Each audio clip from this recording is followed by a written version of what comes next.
Após Cleiton Salvaro desistir de disputar as eleições 2016, Tati Teixeira, vice da coligação de Cleiton, convocou a imprensa para uma entrevista coletiva a fim de se manifestar. E mais, Vitor Benincá reassume a Secretaria da Saúde e já tem a primeira crise para administrar: Hospital Santa Catarina. Greve dos Correios. Trabalhadores insatisfeitos com salários e condições de trabalho paralisaram as atividades. No quadro Eleições 2016, TRE toma medidas para garantir o direito de voto a pessoas com necessidades especiais. E no esporte, Roberto, feliz com a nova fase do Tigre, busca estabilidade para Tricolor voltar a brigar por uma vaga na Série A. As notícias de Criciúma e do sul de Santa Catarina você confere a partir de agora. No ar pela TV Primavera, Informe Região.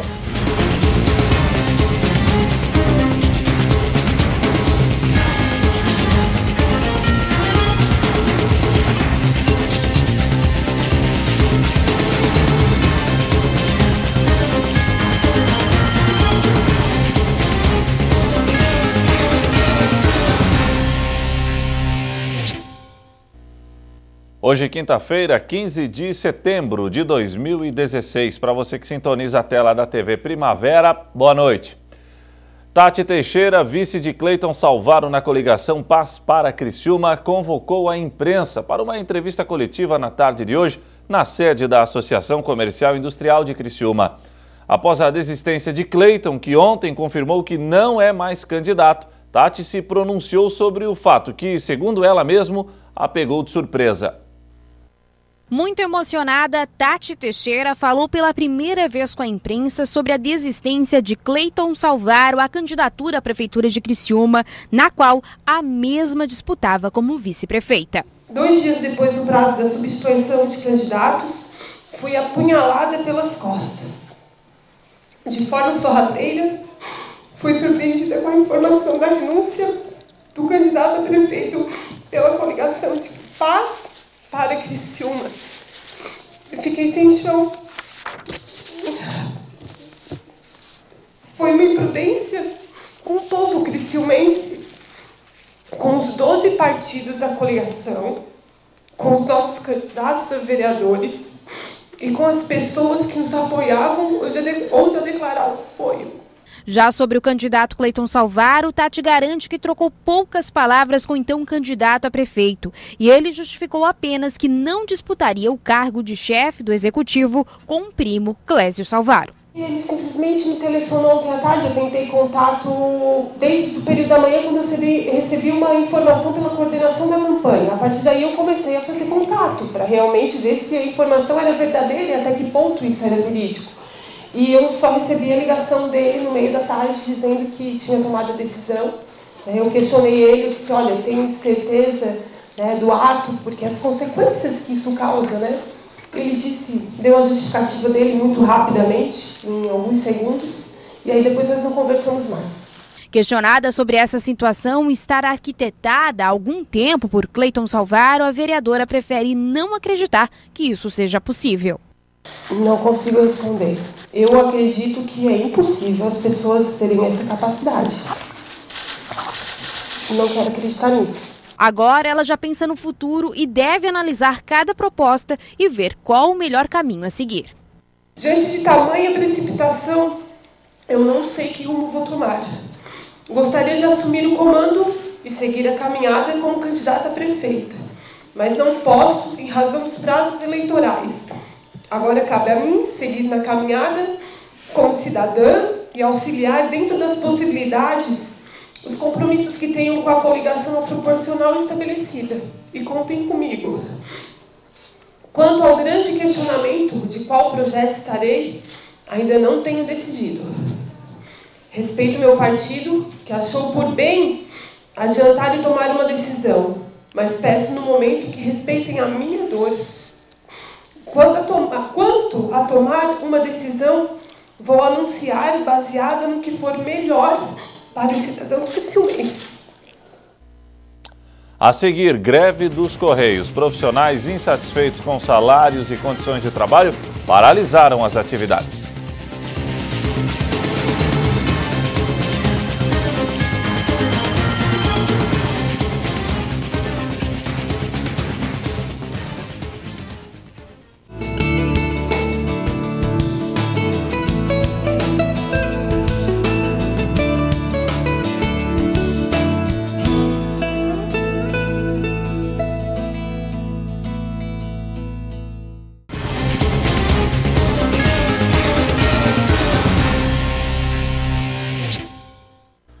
Bom, e quem também convocou a imprensa para uma entrevista coletiva foi o secretário de Saúde, Vitor Benincá.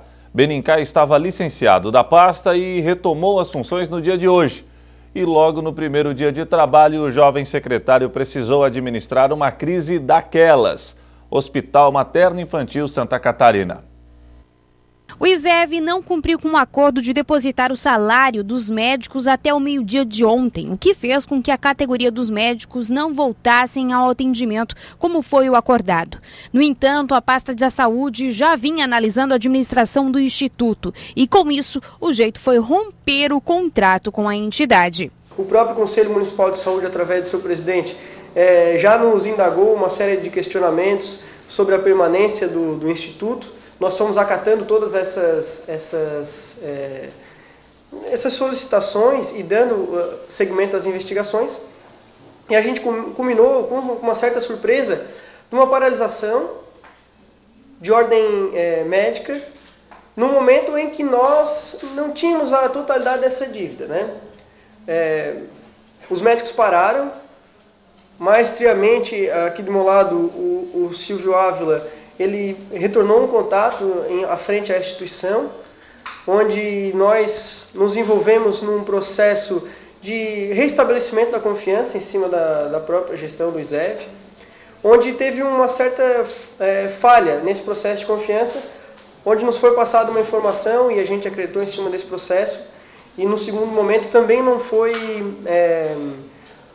executado o que havia sido combinado até então com o secretário Silvio Ávila. E aí quebrou-se o elo então da gestão municipal com a própria gestão hospitalar do Instituto, e também quebrou-se o elo do próprio Instituto com o próprio corpo de médicos, que também não entendia os motivos quando a prefeitura alegava que não devia tanto quanto eram os valores do Instituto. O secretário se reuniu com a classe médica, que aceitou retornar às atividades mesmo sem receber todos os salários que estavam em atraso, devido a uma proposta de mudança que deve acontecer no hospital para os próximos anos. O modelo agora, nesses próximos meses, é realmente botar uma administração que tem um trabalho efetivo dentro do próprio hospital, né? Isso pode ser através da prefeitura, ou pode ser através de outra organização social em caráter emergencial, tá? O que nos trará um tempo para pensar num modelo mais efetivo, né? E que esse é o modelo que a gente quer implantar no futuro, e para trazer isso. Mas a gente precisa de algumas coisas antes, né? E é o que está acontecendo. O término da conclusão da obra do materno, né? O início das atividades do materno infantil, o início da atividade do banco de óleos, que já vai começar ao final desse mês, e uma série de outras coisas que vai angariar fundos para o hospital, né, que vai transformar a crise financeira que é o hospital hoje, vai transformar ele ali dentro, e que vai ampliar em serviços também. A gestão administrativa do ISEV foi vista como negativa, já que durante 24 meses de administração foram aproximadamente 30 milhões de reais que a prefeitura destinou ao Instituto, e o mesmo não cumpriu com o que estava no contrato. A gente não tem sequer algum investimento e nem também um dinheiro em caixa, né? Então a gente indaga o poder de administração do próprio Instituto ali dentro. O ISEV deve ficar à frente do Hospital Materno Infantil Santa Catarina até que a administração municipal oficialize o rompimento, e após isso, uma nova empresa deve assumir os trabalhos. A gente já vem trazendo há um bom tempo, ao longo de alguns meses, que a gente vem desenvolvendo essa nova maneira de administração. A gente já teve algumas reuniões com a universidade, com o professor Gildo Volpato, com a professora Lu, né? A gente já teve algumas reuniões com outras organizações sociais e montamos um plano que ele vai, ao longo aí dos anos, seguir sucessivamente aí o caminho para transformar aquele hospital realmente num hospital de verdade, né? Agora o que a gente vai fazer é uma notificação, né, do ISEV no processo de transferência administrativa. Insatisfeitos com as condições de trabalho e também com os salários dos profissionais, os trabalhadores dos Correios deflagraram a partir de hoje mais um movimento grevista.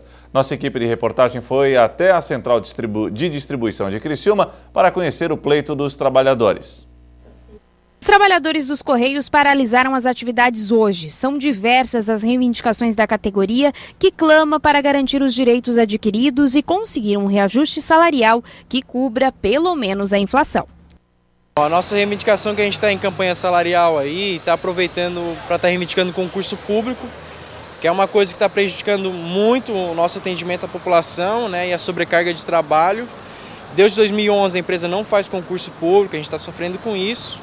Há um déficit de efetivo de quase 500 trabalhadores em Santa Catarina, né, muitos saíram da empresa, pediram as contas, outros se aposentaram.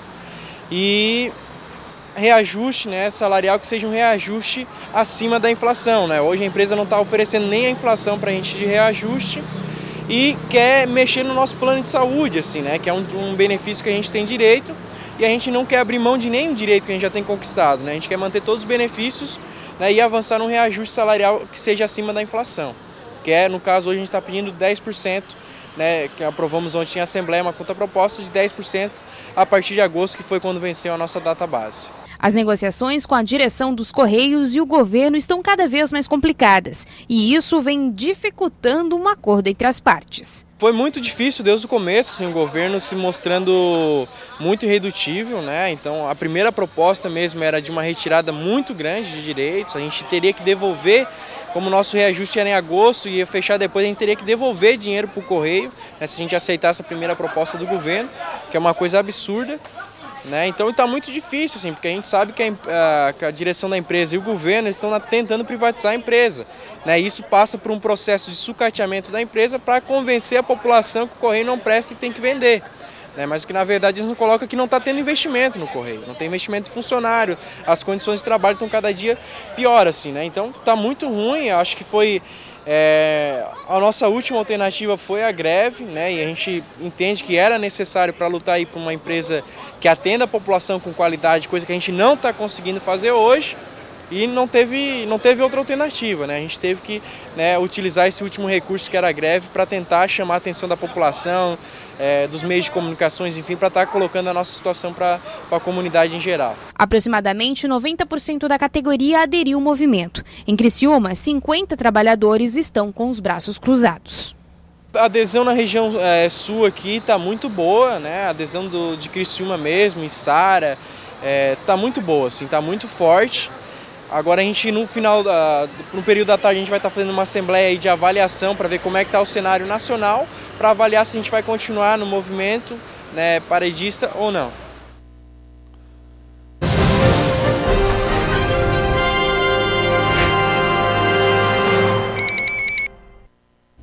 No quadro Eleições 2016 desta quinta-feira, vamos acompanhar as ações tomadas pelo Tribunal Eleitoral Regional de Santa Catarina para garantir o direito de voto às pessoas com necessidades especiais. Acompanhe na reportagem de Paula Gabiati.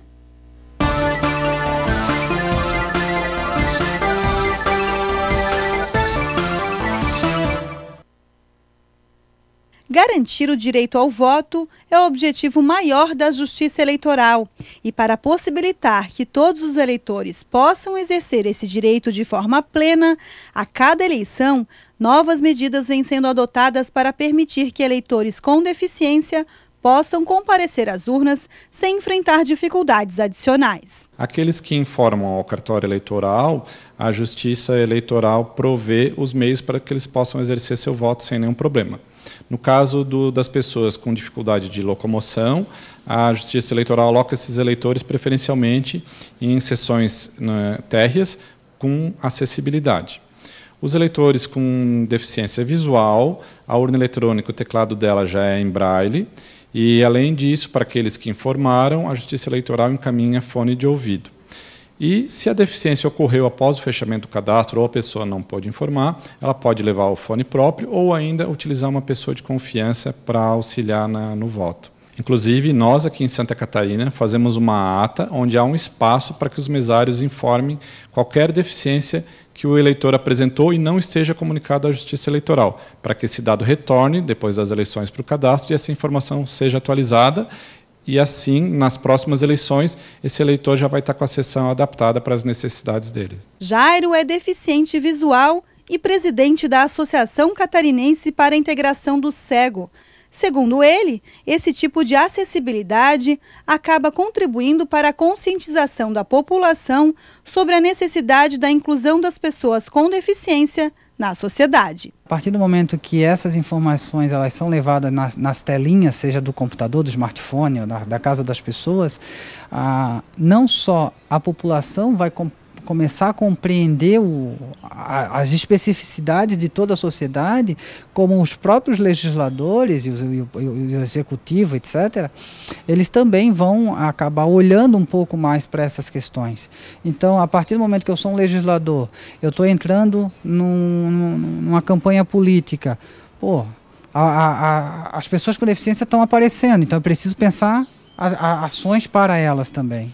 Então o TRE, além de tudo isso, trabalha com a conscientização da população como um todo e estimular cada vez mais para que tudo isso se torne de uma forma ampliada na mente da sociedade catarinense. Este ano, mais de 13 mil eleitores catarinenses com deficiência devem comparecer às urnas para escolher seus candidatos. E para atender essas pessoas, mais de 5 mil sessões eleitorais estão sendo adaptadas para eleitores com problemas de locomoção, deficiência visual ou qualquer outra dificuldade para o exercício do voto. Paula Gabiati para o TRE Notícias.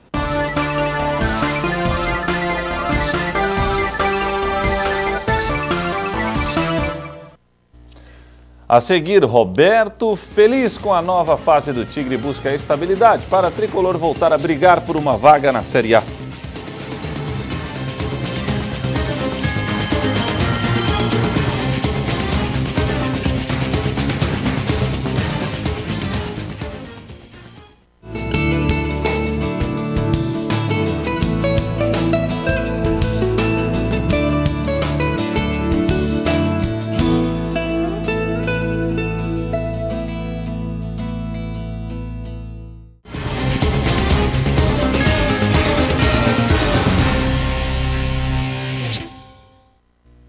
E não é só a torcida do Tigre que ficou feliz com a atuação do Carvoeiro na última terça-feira. O atacante Roberto também tem motivos de sobra para comemorar o bom futebol apresentado.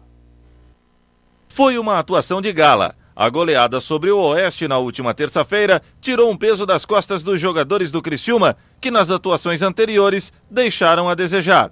Tinha feito um jogo difícil lá contra o Avaí, acabou nada dando certo, tomamos de 3-0 lá.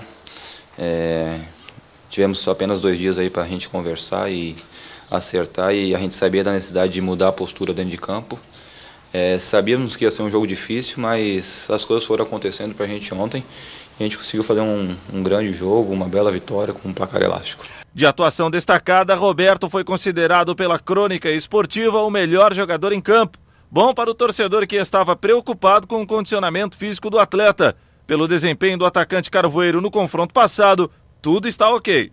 Sim, eu estava com uma dorzinha no adutor, onde o doutor achou melhor dar uma preservada, até porque daqui a pouco a gente vai e acaba estourando, e em vez de ficar um jogo fora, ficar 1 mês, 2 meses, então nessa parte final do campeonato a gente tem que estar cuidando para não agravar nenhuma lesão.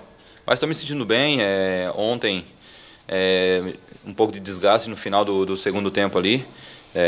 O Pitbull acabou entrando no meu lugar ali, a gente tem elenco, grupo para isso. Quando entra em campo sempre dá o máximo até cansar, e depois daí o próximo que entra sempre tem que entrar e dar conta do recado também. Com um chute na trave no primeiro tempo e assistência para 2 gols no segundo tempo, Roberto avaliou o jogo contra o Oeste como o melhor do Tigre na temporada. Vamos dizer que sim, velho, que foi um grande jogo, não só meu como da equipe, velho. Ontem, vendo assim a postura da equipe defensivamente foi muito boa, todo mundo compactado nas linhas certinho, e eu no segundo tempo, graças a Deus, ali pude estar ajudando a equipe, dando os passos para os gols, as arrancadas, que é meu ponto forte, que é minha característica. Então fico muito feliz pelo jogo e acredito que deve ter sido um dos melhores jogos meus desse ano. E olha que no começo do jogo a coisa estava complicada para Roberto. Ainda bem que o Tigre tem um remedinho milagroso para dar aquele gás na segunda etapa. Estava um pouco mal de estômago, assim, até no intervalo eu acabei falando com o doutor que eu estava meio fraco no primeiro tempo, mas mais jogadores também sentiram isso. Daí eu acabei tomando um remédio ali para enjoo, aí acabou dando uma melhorada. E no segundo tempo parece que as coisas deslancharam assim pra gente. A gente conseguiu fazer um bom jogo. Depois eu até brinquei com o doutor no final do jogo, que toda hora no intervalo, se tivesse remedinho, eu acho que vai ajudar bastante. Mas o time está de parabéns pelo jogo que fez ontem. Porém, Roberto é sincero. O jogador carvoeiro sabe das suas virtudes, mas confessou que a maneira como o Oeste joga facilita e muito para jogadores com suas características. O Oeste é um time que é um time que movimenta todo mundo, a gente não sabe, o atacante vem jogar de volante, o volante vai jogar de atacante, os zagueiros tentam sair toda hora jogando, então pra gente que tem velocidade acaba deixando bastante espaço ali atrás, né? E eu tentei explorar isso, tentei explorar a velocidade nos contra-ataques rápidos, não só eu como o Dodi também saiu várias vezes, o Barreto, e a gente foi feliz também quando a gente apertou no começo do jogo, a gente apertou e o Dodi fez um belo gol. Sair no começo do jogo assim com um gol dá uma certa tranquilidade pra gente. As coisas foram acontecendo durante o jogo e a gente conseguiu fazer esse placar elástico, foi muito bom pra gente. E o Informe Região desta quinta-feira fica por aqui. Obrigado pela audiência e até amanhã, se Deus assim permitir. Boa noite.